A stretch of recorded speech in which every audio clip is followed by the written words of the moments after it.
Okay, by special request from the comments section, we are today checking out WADDLEPOP from Series 1. WADDLEPOP is part of the Sugar Shocks team and turns into a little popsicle here, a kind of not terribly convincing popsicle. Like you get the point with like the melted chocolate over the top of it, but like the feet are supposed to be the stick, and it's kind of just broken up in the middle by the joints for how it transforms. So it's you can kind of get the idea, but I don't think it's a terribly successful popsicle mode. Like if you tell someone it's a popsicle, then they're like, yeah, sure, I guess I see it. But I don't think that that it's natural to just automatically assume that that's what it is.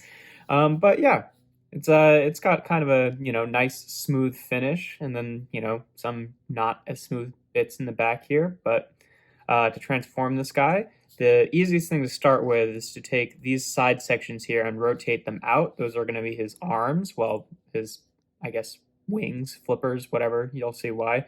And then take the stick here and then divide it in half and then kind of rotate it up. It's on there, each half is on a ball joint there. And then take this big flap in the front here and rotate it back, and there you have WADDLEPOP in his robot mode. And he turns into a little penguin here, which is adorable. The penguin face, I think, is really the best part of this whole toy. And it's got, some nice actual sculpted detail too. Like the beak isn't just painted on there, it's actually physical. And same with the little pink cheeks too, which is kind of nice.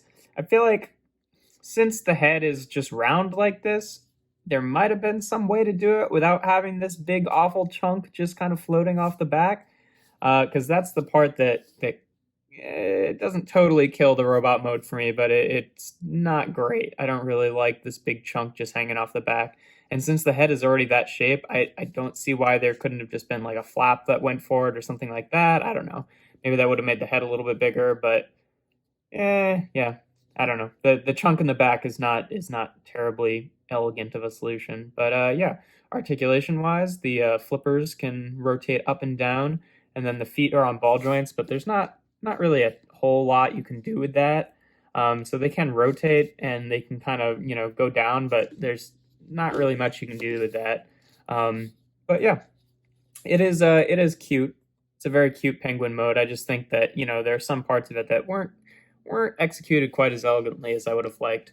I'd say robot mode for me gets a 4 out of 5. Still pretty positive. I do love the penguin face, but this chunk kind of stops me from giving it that full 5 out of 5.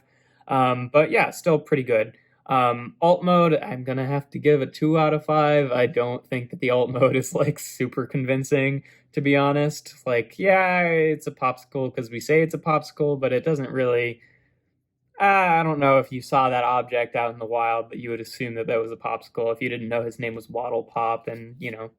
Um, and then transformation is normal, so 3 out of 5, which is going to give WADDLEPOP here an ultimate score of 9 out of 15, which unfortunately makes him a 2-star BotBot. I know a lot of people like this guy. I'm just not terribly thrilled with him. I love the penguin face, and the body is pretty cute overall, but this huge chunk is almost the size of his body, so that's kind of a bummer for me, and the popsicle mode is just kind of which is like whatever on some of these BotBots. If they've got a really cute robot mode, that I don't really care that much if they've got a lackluster alt mode, but it does contribute to the points overall. So yeah, that is going to give WADDLEPOP a 2 out of 5 rating. Still not too bad, but a little bit lower than average for me personally. But there we have Series 1 WADDLEPOP.